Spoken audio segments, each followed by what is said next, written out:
Omo, wahala dey o. I'm very dark man for the first time. Say make we share this video so that this video will go round, so that the world will see and know. Anyway, let me not take your time. Without no further ado, let's get into it. Listen to this. So that the world will know what is happening.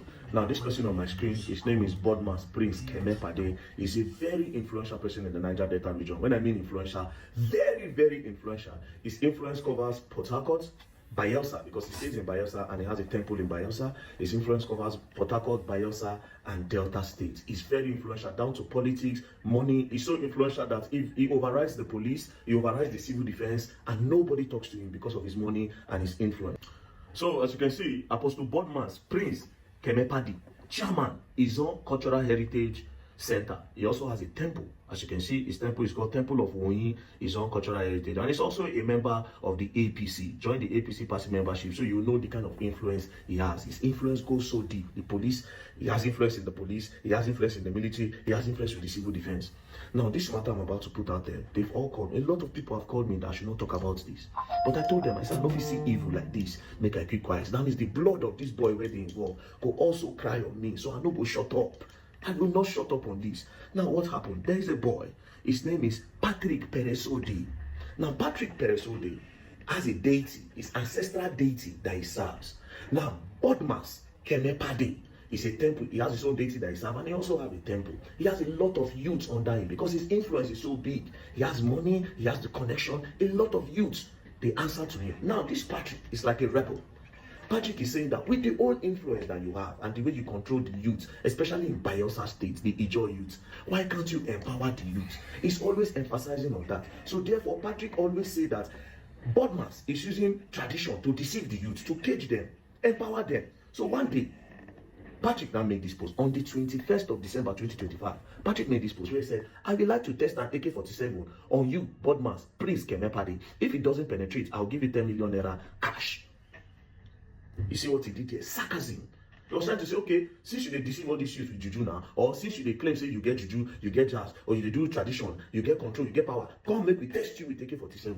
Sarcastically, he made this post. Then after this post, he made another post on the 14th of January 2026. He made this post. Now, the caption of the post is, in order to teach all Ijaw youth how to become billionaires, the Siuru, the money-making machine, taught me casino. However, in the name of African spirituality, BODMAS Prince Kemepadei, a blogger, screenwriter, visual content creator, cinematographer, promoter, and a video editor who ought to promote the Ijaw culture, is busy deceiving Ijaw youth with the so-called Wonyi temple. So this guy does not believe in BODMAS, and he believes that all the youths that are following BODMAS is deceiving them. He made this post on the 14th. On the 15th, wahala came. On the 15th, it is said, the eyewitness said this, and I spoke to the sister this morning, according to what she told me. She said on the 15th that BODMAS went to the area with 2 cars and a lot of boys. They went to the area where Patrick Peresode lives. And then when they got to the area, he started asking around, who knows the house of Patrick? But people didn't want to talk. That was how we now went straight to this guy. The name of this guy is Onyetari Agusi. Onyetari is the chief priest of the area. And he's also very close friends with BODMAS. So he went to go and meet his friend and say, where that boy they live. That was how Onyetari now told his son, that is boy, to take BODMAS and the other boys to the house of Patrick Peresode. And when they got to the house of Patrick Peresode, they started beating him and told him to enter the car. The boy, obviously, started dragging with them. They were beating him. His younger brother came out and said, no, leave my brother alone. They started beating him as well. And they threw 2 of them inside the car and they drove off. When they drove off, the eyewitness in the area now called Patrick's sister and Patrick's mother. They said, make una come BODMAS. Una know say BODMAS get influence. BODMAS and his boys came to the area to come and carry Patrick. Because of his influence, we could not fight him. But his friend, the chief priest, Onyetari, is around. Come and meet him. So that's how the mother and the sister, the mother who is sick and has a high BP, they now went straight to the chief priest's house. When they got to the chief priest's house, they now said, your friend came to carry our son. Please beg him to return our son. Then the chief priest told them that your son have beaten more than he can chew.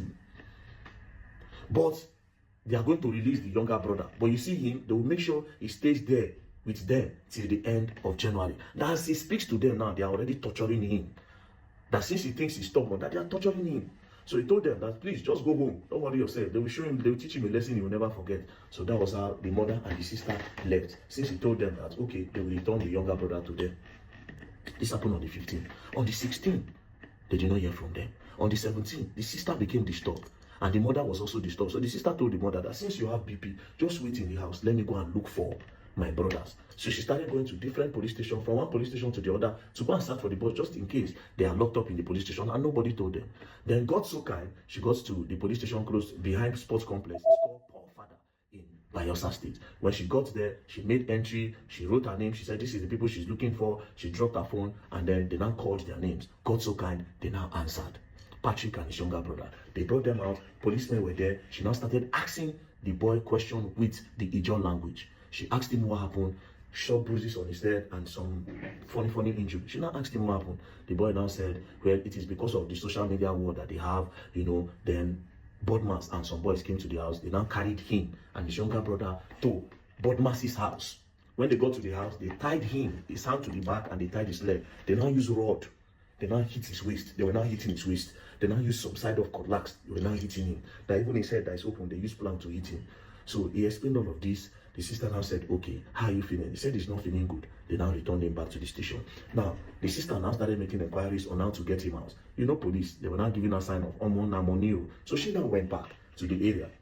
People now told her that, see, that poor father, if you don't get money, you know if you release them. And they don't collect small money.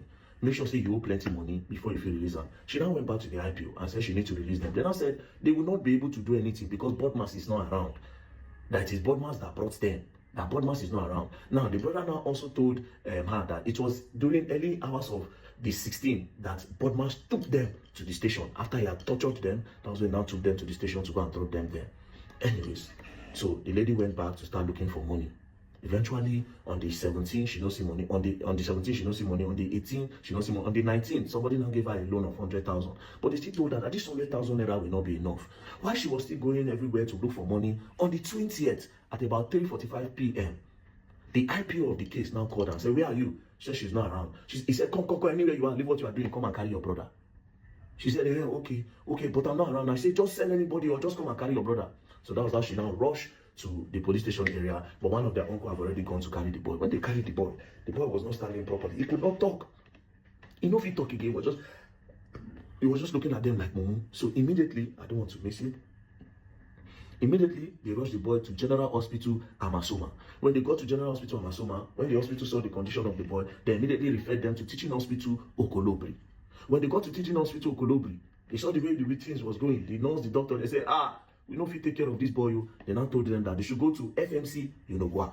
When they got to FMC Unogwa, when the nurses and the doctor saw the condition, one of the nurses now called the sister to the side and said, after all these things they are doing here, your brother's spinal cord is broken.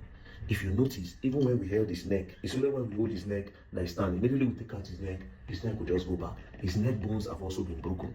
So like this, his spinal cord is gone. They have to go and do a spinal cord surgery. So when they told them that they need to go and do a spinal cord surgery, the lady said, spinal cord surgery is usually expensive. We did not know that it has gotten to this.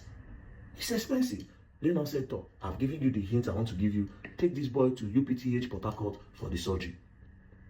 They were still running around trying to think, okay, what do they do? Now, in one of those days where they took them to the hospital, this is one of the scenes from the hospital.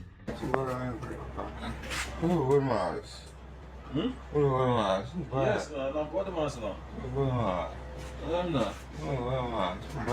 by this time, the boy could not really talk. The only thing he was saying from every location is BODMAS, BODMAS, BODMAS, BODMAS, before he now later explained. But the day he was explaining, on the 29th, he now gave up the ghost. God, I'm short of words. I don't even know what to say. Guys, you've heard. Let this video go round. At least let the world see the injustices that is going on in our country. Police aiding and abetting them. It's so sad. Your comments below.